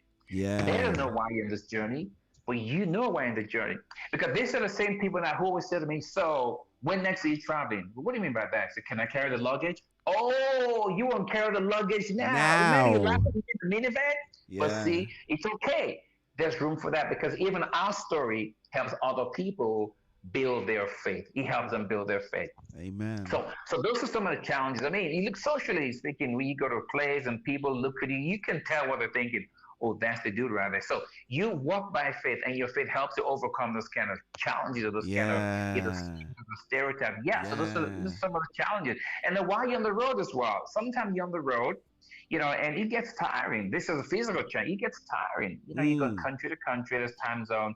And remember, this girl's a teenager. She's 10, she's 11, and then she's 12, and then there's a whole family. We have to rest. We have to remember how to be a family, how to bond. So all those little things together are little hurdles that we have to get over, just to make it to where God has brought us today. Yeah. Wow. There's some other challenges. Yes. Wow. I like that bit that you said about, it's you can't get distracted, because that is going to interfere with your faith walk. The minute that you start, because it's quite easy for you to say, okay, you started, I think it's easy to, there's that blind leap of faith, right? When you to take the first step, but sustaining that, and then you got people saying, oh, you know what, dude, maybe that wasn't a good idea, bro. Maybe you should have just, you would have been all right if you had your job. And then your faith can begin to waver. But, what I'm getting from you is that you just had to stay on that course, regardless. You have to see, listen, that's what distractions are. See, distractions are not bad things. Distractions are anything that takes you away from the path and the purpose and the mission in which you're on. That's good. Listen, Peter said to Jesus, yo, you walk in the water? Okay, now on my own, I know I can't, but if you ask me to come, I'm going to do walk it. on water too. So what did Jesus say? Come on down, Peter. Peter said, sure, I'm coming down. Peter got up and started walking the water. He was keeping his eyes on Jesus, on the goal, on the target. He was fine.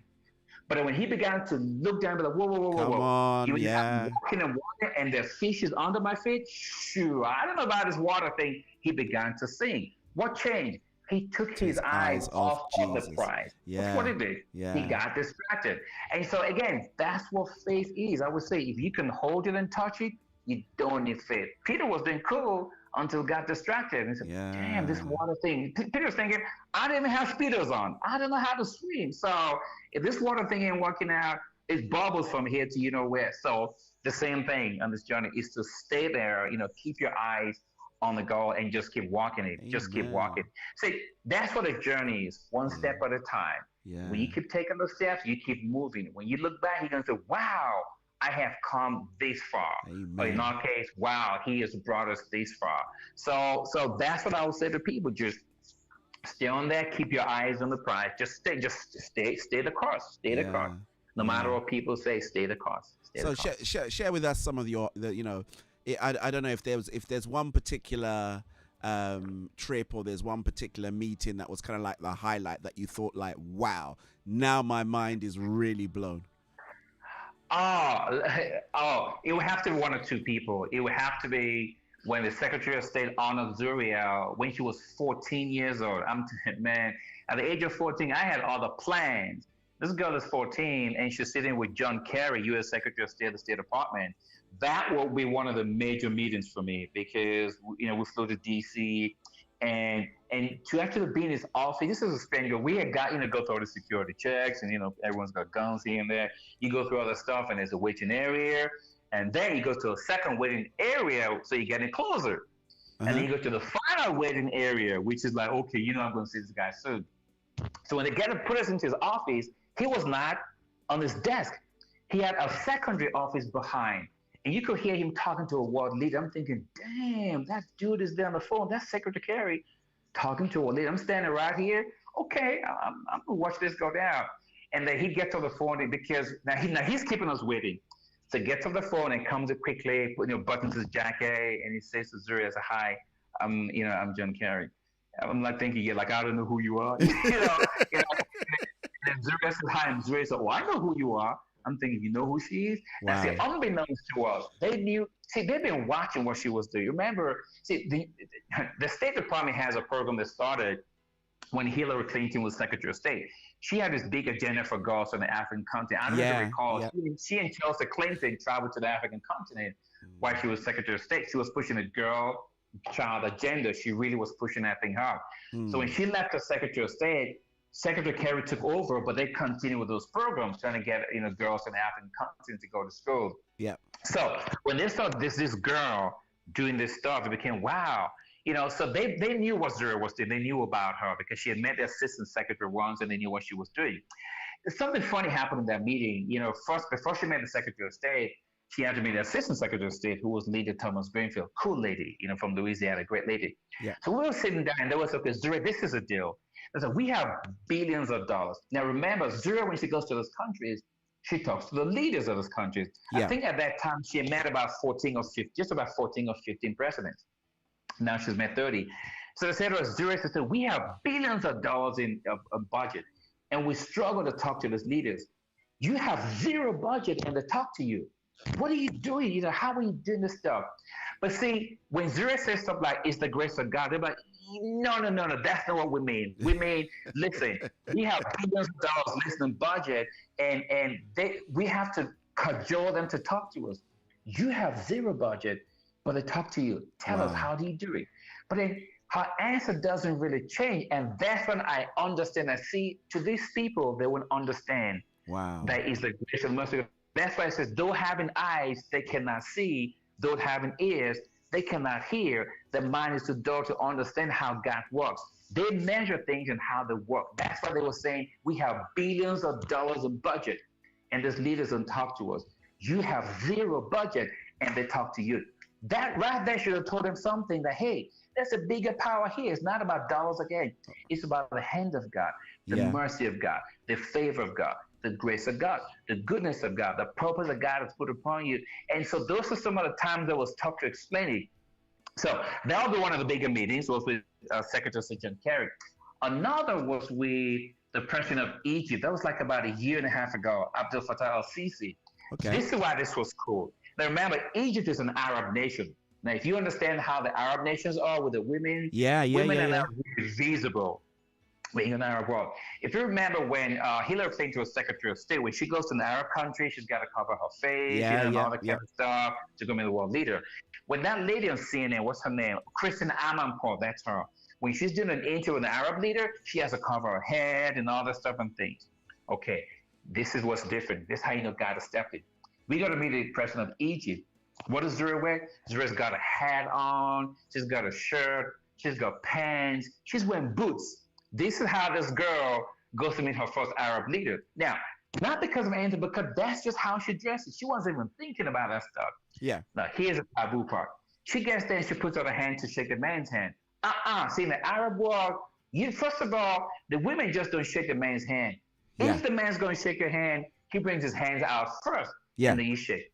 Zuri doesn't know any better. She doesn't know. She's a girl from L.A. She puts out her hand. What does the guy do? The guy shakes her hand. You could see people looking like, damn, the girl put out her hand. Yeah. Shoot. She didn't know any better. Shakes the man's hand. The man says, sit down. But even before we got there, on our way to the plane, you could tell people saying, points, hey, she's got pants on. I said, leave her alone. She's got boots on. Leave her alone. The president just wants to see this girl. So that was one that was really, really, really that way up there because it was an Arab leader and it was the first Arab leader. And this guy just sits there taking her question and answering great details, so that was really cool. So those would be 2 interviews she's done, or those would be 2 leaders she's met. Now I'm standing in the corner. See, I say to people, she's met with 31 world leaders. Each of those world leaders, when she's meeting, I'm in the same room with all the time because I accompany her. Yeah. Most of the times, those leaders will come over, shake my hand. You must be the dad. Yeah, I'm the dad. Oh, you must be proud. I said, no. You must be the dad. Yeah. You must be the dad. I said, yeah, I'm the dad. So they say, oh, you must be proud. I said, no. I said, her grandparents, that's my mom and dad. Yeah. They are proud. They had to play with, my mom, in the beginning, my mom tells all her church friends. She doesn't have to tell them again. They call her. My mom's name is Jumarke. They call her, hey, Jumarke, guess who was on the paper? And she's like, oh, I know. You so Zuri. So they're the ones talking about the fun and all the joy. Wow. But as I said, I'm just grateful to God. I'm not complaining. I'm thankful. I'm grateful to God. Really. Oh, and then she met Buhari. She met Buhari 3 years ago, Cheng. Okay. Now, Buhari, as you know, is the president of Nigeria. Yes. Now, either for cultural reasons or just protocol reasons, the man hardly does interviews. He doesn't talk to people. He just does not. Doesn't. It's not what he likes to do. So they had this meeting where they called Zuria and a couple other people. They said, okay, we need to be in this forum with the president. Yeah. That's what the purpose. He was just going to honor and say, well done for what you guys are doing. Well done for making Nigeria look good. Yada, yada, yada. Yep. Now, that was the whole idea. It was while we were that meeting, Zuria's like, oh, I think I need to talk to the president. I said, yeah, you talk to him, all 5 of this. You don't understand. I don't mean 5 of us. I mean me along with him. They're like, Child, what are you talking about? There's no time for that. The man has some defense things. Say, I need to talk to the president. What do you know? Like 25, 30 minutes later, there she is. She one-on-one with the president of Nigeria, the same guy who does not have the interviews. Why? Because of the favor of God and the mercy of God and the grace of God. See, once God's favor is upon you, it's like a light. He just lights you up. Hallelujah. Then people who would have said no, just say yes. Let her come undone. Okay, we got it. Let her come undone. I got it. This is a different one. We were the African Union, and President Salva Kiir of South Sudan, Zura wanted to meet this guy. Now, technically, South Sudan at that time, this is 2013 or 14, South Sudan was one of the newest countries in the world at that time, but they were still technically at war with Sudan, which is, I don't want to say North Sudan, but it's just northern part of Sudan, called Sudan and South Sudan. So they were still very edgy. They weren't talking to people at all. And so Zura asked to talk to this leader, and we're the African Union. But we're the African Union to meet another leader. I wouldn't say what country, so I don't want to feel bad. But punchline is, we were in an office sitting down, waiting for this leader to come, this president of a country, which I'm not going to mention. These people are already there, they're already talking to her, keeping us warm, chatting us up. And then my phone rings, because I'm a sharp one. I said, hello. They said, oh, this is the protocol for President South Sudan. He said he'll see you in 30 minutes. I'm like, what? He'll do what? He said, he'll see you in 30 minutes. I'm like, 30 minutes? We're on the other side of town. Besides, we're about to see a leader of another country. They said, well, this is the only, listen, he can see in 30 minutes, otherwise that's it. Yeah. I'm saying, no ways. And so I hung up the phone, I looked at Zura and her younger sister was traveling with her. I said, we have to leave. We have to leave? I said, yes, because Salva Kiir said yes as the president of South Sudan. He doesn't say yes to anyone. And I said to the lady, I said, hi, we have to leave. She said, what do you mean leaving? The president is coming to see you in 45 minutes. I said, we have to go, please. I was like, what? Who does that? See, who stands up a president? Who tells one president, I can't see you now, I gotta go see another one? Listen, man, we had to do that. I'm serious. We did that. We rushed out of the hall, jumped in the car, raced all the way there. It's just about when we got there, the guy was walking away. He said, oh, you guys are here? I said, yeah, I thought you won't come. I said, no, we're coming. Because can you imagine we got there and we didn't catch that dude? And we already told the other president we can't wait. Yeah. So the last one, so the guy, again, that's God's favor. Wow. He made a way for us to get that. So we went upstairs to see this guy, Salva Kiir. There he was. This guy's like 6'4", 6'5", always wears a hat. But he's as stubborn as a bull. He's just stubborn guy, but for good reasons. He's come from a place of war and battle and where they're persecuting, the Christians in South Sudan. Yeah. So he's come from a place where he's just stubborn to the call. So punchline, Zurich sits down, talks to the president of South Sudan about girls' education, why girls get married at age 10. The guy listened. He made some valid points. Now, when that meeting was over, guess what I did? So I got on the phone. I called the other guys. I almost mentioned the country. I promised not to. Yeah. I make sure I said, listen, guys. I said, guys, we're sorry about this. Guess what I said? I said, the president was disappointed, but guess what? He still wants to see Zuriel. So can we meet tomorrow morning? Who does that? See, I don't know of anyone who stands up a president and he said, okay, let's meet tomorrow. It's the other way around. Yeah. Again, yeah. That's the grace of God and the favor of God. And so the next morning we went there, and here's this other president. Said, oh, Zura, it's nice to meet you, because he really wanted to meet her. So that's another example of just the grace of God and the mercy of God and the favor of God. And that's the real story. She's a child of promise, And again, what did it take to get there? Blind faith and foolish faith. No different from Abraham taking from Isaac. It took blind and foolish faith for him to say, okay, I'm gonna put you here. I'm not trying to barbecue you or nothing, but the Lord is going to provide.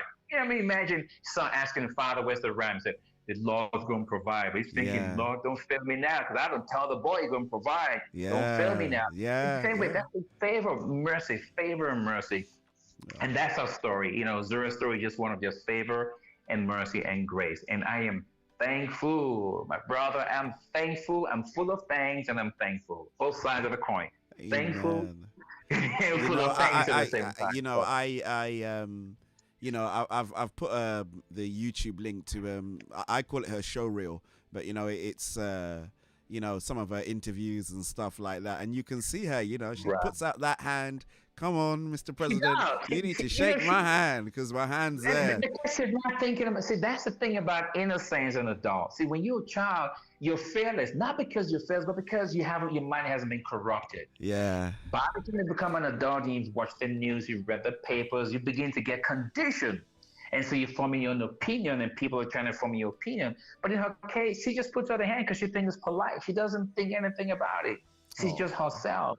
And that's the beauty about children and youth and innocent. It's just how they are. It's just how we are. It's how we see. Listen, everything that God made, He says, and it was good. Everything God made was pure and beautiful and good. When you and I were growing up, when you were thirsty, you went to the tap, to the faucet, you opened the tap, you put your hand, and you drank the water, period. Yeah. When we ran around as kids, you took the garden hose, you drank from the garden hose, period. Nothing happened to you. Yeah. Today, I will buy water in bottles, in big gallons, and they call them brand, call it Avion, Perrier water. It's called foolishness. Because see, when God made water, water was pure. It was good. We just drank it. We have messed up the world so much so now we have to bottle the water. We call it Avion, Highland water. We call it designer waters in the blue box. And we pay for this stuff. Stuff He gave us for free. We pay for it now. Yeah. Stuff He gave us for free. And so everything He made, it was pure and it was good. See, everything God made was cool. The moment man touched it, man contaminated it. It's just how it is. It's just how it is. The moment man touched it, it's contaminated. We try to do it better, we try to do it our way, So it was just a child's innocence. She puts out a hand because she's innocent child. Yeah, it's I just have to say, it's such a wonderful story to see, and I as I said, there's no way that I could articulate, even if I had every single detail, because there's no way that I can do it. And one of the things my listeners we look for truth, because truth is what sets us free, and that's what really brings a change in our life when you hear the truth, and your story, we're not advocating that that fathers all decide to stay at home and what I mean. No, please. But what you got my sheep hear my voice. You gotta hear. It's gotta be your calling. It's gotta be your purpose. Yeah, there's got to be a purpose behind saying, it. Honey, I'm quitting my job.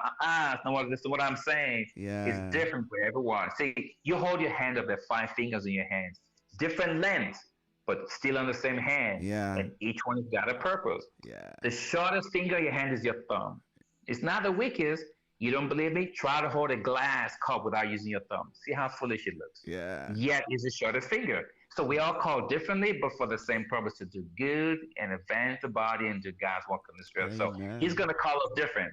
Our experiences are going to be different, but we're still part of the same vine. And we're still of the same branch of the same vine. So yes. I'm just really hoping. Well, I know actually, I've been encouraged, Ademola, by your story and how you've how God is life. It's just it's 7 years, and of 7 years and counting. Of just being on this journey and just believing day by day that the Lord will continue to provide for you, your family, and continue to allow your daughter to open doors, to be a voice. And look, folks, I think, to be honest, what my, guys, if you're listening, what you need to do is you need to go and Google her, Zuriel Oduwole. Go and Google her. The minute you type Zuriel in, the next thing you'll see is Oduwole. That tells you that she's, she Google Analytics is picking her up pretty high. And then have a look, and then you'll really begin to understand that a child is meeting presidents and meeting world leaders and really wanting to influence change. And she's not saying, well, I'm just a clever child. It's by the grace of God that these things are happening. Absolutely. Absolutely. I'm just really encouraged, my brother. I really am. We are clean out of time. We are clean out of time. I hear you. And I hear you. We could keep going. We talk about how the other kids were, how they felt about things, how the wife was managing, how everything. But we can. I always say, good interviews means that I gotta have you back. Maybe we'll bring you back on, because I want to talk. Because in the picture that I'm using for you, I can see you in your kind of like your military fatigues. So that's a whole nother story that we can maybe talk about. Another story, and people are not gonna believe when they hear that. It's actually a really cool story. Yes. Oh, yes, you see, yes, so yes. that's why I reserve the right to have you back if you agree to come back, my brother. I reserve the right. Look at this guy talking. You reserve the right to- Okay, I hear it. Only for you now. 'Cause we go back 37 years. So yeah, for you, yeah. That ain't I'll no be joke, honored. man. And I thank God that 37 years later, we're able to cross paths and both of our faith remain strong. And Amen. Praise God. Thank you, Lord Almighty. Yeah, I'm just so excited to have you. And of course, speak to Zuriel. We'd love to have her on as well because we'll try and make that happen. Yeah. We'll try and make that happen. If she can fit us in between the world leaders and stuff like that, it's cool. She's turning down presidents, man. I don't really stand a chance. Now, don't go be telling everyone that it was just one time. That only happened once, one time. Hey, once is enough, man. Otherwise, And see, that's why I'm not even mentioning the country. I don't want to seem to be obsessed. Oh, no. Because we got people listening from all around the world before they go. Oh, that was our president. That was. Yeah, yeah, I know. We don't really want that. But Ademola, thank you so much. Thank you so much indeed. I'm gonna have to sign you off. Truly an honor. Thanks for having me. I appreciate it. Hey, listen, and thanks for doing what you do. Thanks for hanging your faith out there. I appreciate it. Oh, my brother, thank you so much indeed. My regards to your wife and the other kids, and hi to Zuriel. And we will catch up, man. We will catch up post this interview as well, my brother. God bless you, sir. Absolutely. Thanks for having me. Appreciate it. God no bless. problem at all. Take care. Bye-bye. Thanks, Bob. So there you had it, man. If ever you've if ever you wanted to hear a story of absolute blind faith, I think that was it. And that was one of the reasons why I wanted to make sure that you guys got to hear from that perspective. I mean, that is he said it, African man, we don't roll like that, we don't think like that. And if you think about it, most parents don't really think like that. But when you're ready to give up your own personal desires and look and say to yourself, you know what, I'm called to support my child in what they're doing, and see what the Lord has done. Honestly, go and Google Zuriel Oduwole if you get the opportunity, and you will be shocked and amazed at what this young lady has done.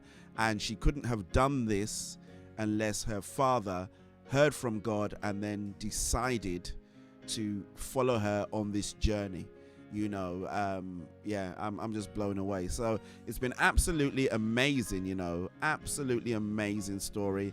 I don't even know what to say, man. Let's play some music. I've only got like a few minutes left, so I hope you guys really enjoyed the interview. Just want to say thank you very much indeed to all the FGC old boys and old girls. All I can say is God is working in all of us. I know we're all doing different things in different spaces, and if I get a chance to hear more of you guys' stories, the Soul Food Show is an open platform for you guys, man. Many of you are doing wonderful things all around the world, so proud to be associated. My brothers and sisters, I'm gonna play this one, Jordan May. It's another track called Rags to Riches. I think I'm gonna have to sign out with this one, so all I'm gonna say is if you want to catch a repeats of the show, go over to soulfoodgospel.com. It will be up in Mixcloud very, very soon. I'm back tomorrow. I'm back with the Late Lunch Show. Got a bit of a tech talk on the Late Lunch Show. Gonna have a guy called Sheehan Roberts. He's an accomplished, again, kind of like filmmaker, film producer, film whatever you want to call him. He does all this kind of media stuff. Really clever guy. So if you're thinking of doing something online or doing some video, this is the guy that you really need to speak to. So if you got questions, please feel free to kind of like message me, WhatsApp me, however you want to do it. And yeah.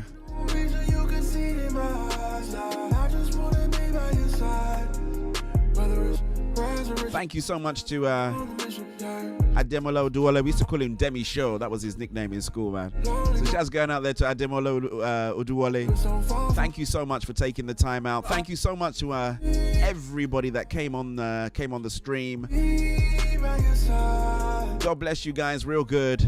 May your journey all turn from rags to riches. And I'll finish off with my familiar strapline in this season. Stay home, stay safe. And just like my brother Ademola said, keep the faith, man. Insecurities and earnings. Had to holler at the surgeon. In my heart, put the word in. Always start to fade away. Light might did worthy.